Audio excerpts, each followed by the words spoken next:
It looks like our dearest is finally coming to. Finally! It's been so long. There's so much we can do.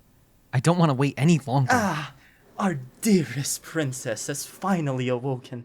This is such a momentous occasion. Why, my lady. Don't you dare.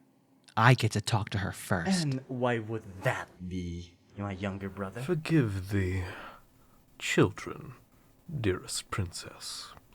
They are quite excited. Oh, shut up, big bro.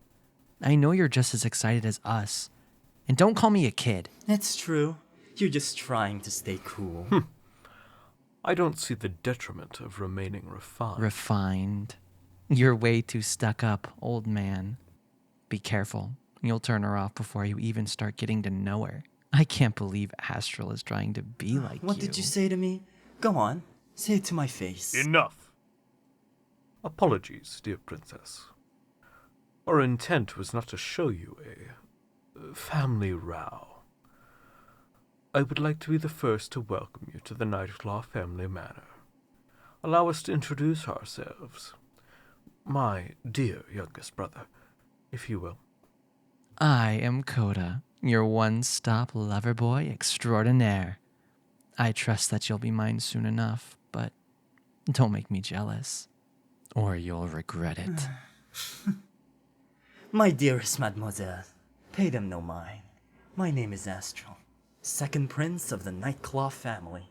I trust that our interests will line up, yes? And I am Luna, the elder brother, firstborn of the Nightclaw family. I'm sure you're wondering why you're here, helpless before three princes in a faraway manor. Come now. Do you really think that's an appropriate way to phrase that? Yeah, did you learn that creepy talk from the scrolls you're always buried in? Listen, okay? I know you're probably totally confused and a little scared. Or maybe a lot scared. But don't be. We're not here to hurt you. Indeed. Quite the opposite, my lady. You could say that this was somewhat of a misunderstanding. So let me clear this up. I shouldn't need to say much with how you're looking at me. Don't be too hasty. Her stare could be indicative of more emotions than affection. One of which being fear. Perhaps. Or perhaps she's already chosen her favorite. So I'll be the first to ask. How would you like to take my hand in marriage? Oh, shut up. I'm obviously the better husband. I love her more. By what measure? And have you forgotten that the eldest is first in line? Dearest brothers, we need not quarrel over this. Let's allow the princess to choose. Perhaps you're right. What are you doing? She's gonna run away. Silence. My dearest lady, I am of the opinion that love must not be an act of compulsion. But regardless, I do ask that you give us a chance.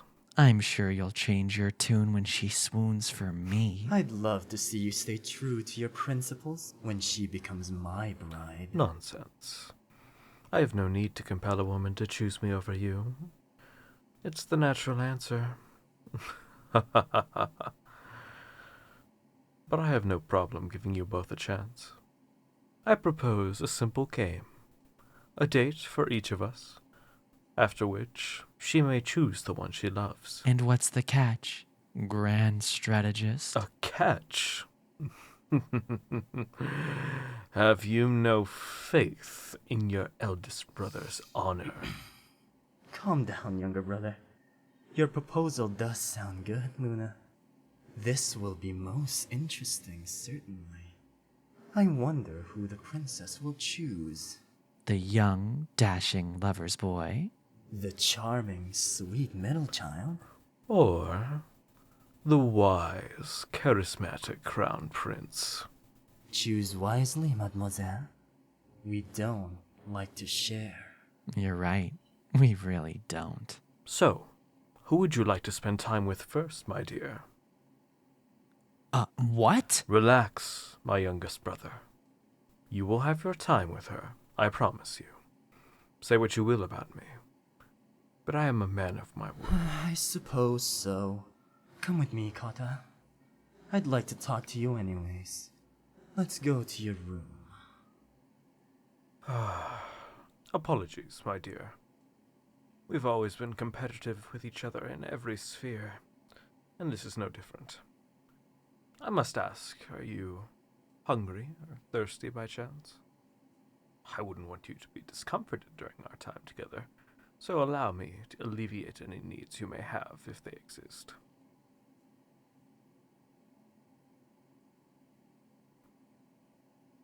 Of course, it is good to hear that you are in good health. Shall we go for a walk? The manor gardens are beautiful on evenings such as this one, and the moon is full tonight. Good. Take my hand. I'll show you the way.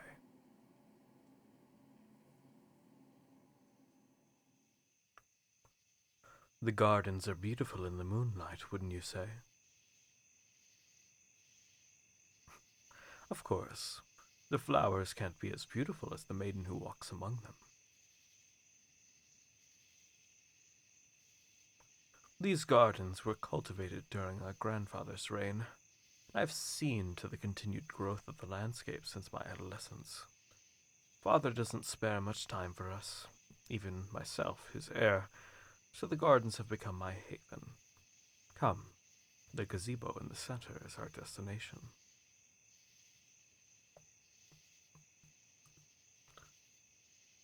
Take a seat. Relax.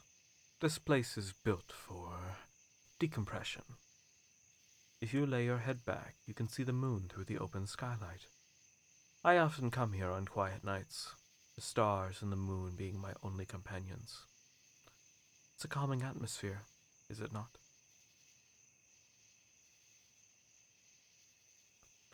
I'd like to take a moment to quell any latent fears you may have, Princess. Regardless of which hand you take, you will be safe with us. No harm will be done by any man of this household to you. Of that I will make sure. As mentioned prior, I am a man of my word. If one of my brothers were to harm a fair maiden like you, I couldn't tolerate such an offense to our family's honor.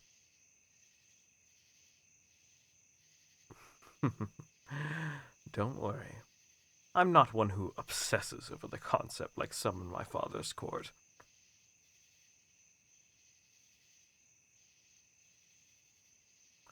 It's no surprise to hear that it's present in your own court.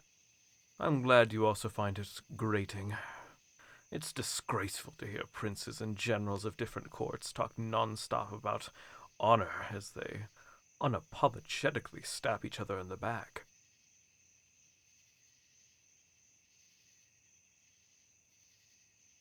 Your own general did such a thing. The nerve! I'm sorry to hear that you went through that, truly.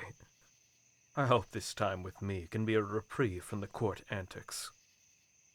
I've been exposed to them as an heir, and I must say, I'm not one for the castle games.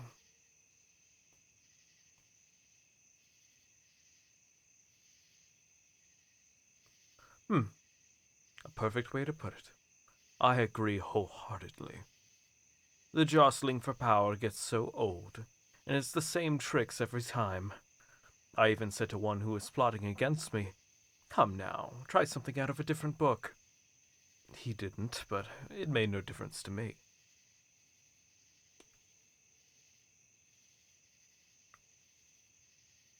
Yes, it's true. Even as an heir, I've been the target of such schemes. None have yet succeeded. They've all read books on strategy, while I make a habit of writing them.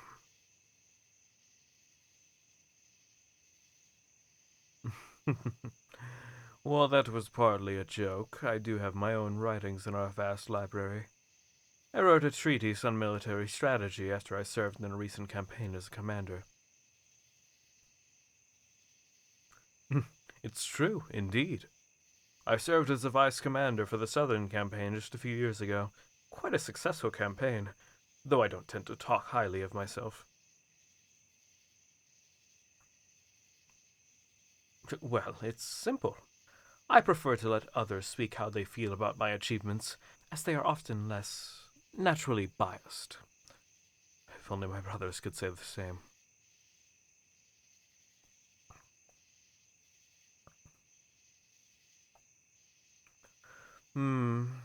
It's true, but in different ways. Kota is unapologetically arrogant at times. If he's done something, he wants you to know about it. It becomes irritating after some time. He's always been the upstart of the family, unconcerned with how people think of him, even when their concerns are valid. Worse, he has no eye for the future. Living in the moment is valuable, but tossing aside preparation for the future is a fool's errand.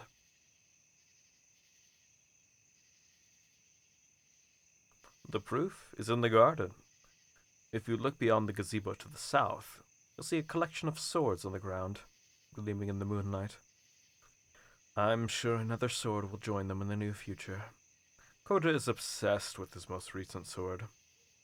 Until he tires of it, then he gets a new one and tosses the old one aside. He's been that way for years. Astral. He's constantly speaking of his achievements, but not out of arrogance. It's out of insecurity. It's unfortunate, but true. He's a fragile boy. He tries very hard to emulate myself and our father, but it's clear that he's unsure of what or who to truly be. He's struggled with that since his youth. I'm unsure as to why. He doesn't seem to naturally exhibit the confidence of myself, or the arrogance of his younger brother.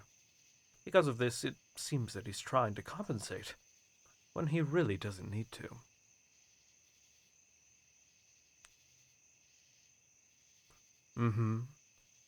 I fear for him in the future. He's a sensitive boy, and with his insecurities, I wouldn't know who to be more sorry for if he were to become king in the event of my death. Him, or the kingdom's people?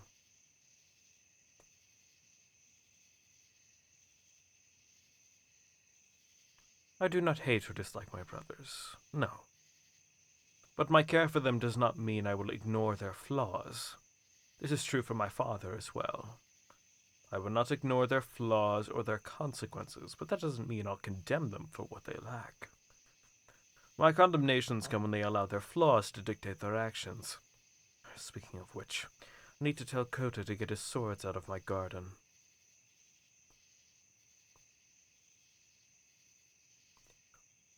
I suppose this is where I say the quiet part out loud. The youngest child is short-sighted. The middle child, insecure. I can assure you that I am neither, and that I am not like my old man, who can be stuck in the past at points. I can promise you not only my love, but my care in this world of war, betrayal, and blood. When my father passes, you'll be my queen, standing side by side with me at the head of one of the world's most powerful nations. And even before that, you'll live a life of luxury with a gentle husband, wanting for nothing you won't be able to have. But that's for later. Come now, tell me more about your life.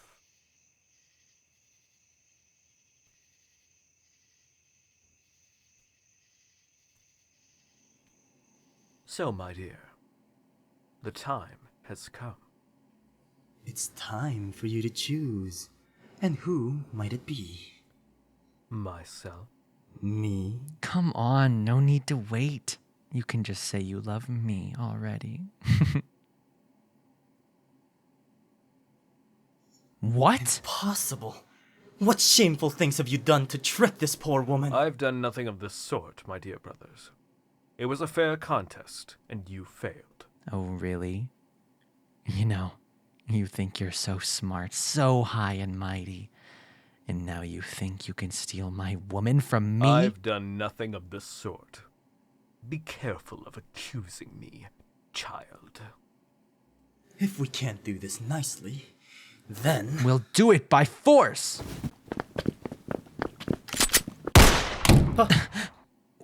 I assume this is the product of that discussion during my time with the lady, yes? Not only do you aim to cheat, but you dare to roughly handle my love in the process, and do so against her will. You were prepared for this. As expected of my big brother. Astral, come on!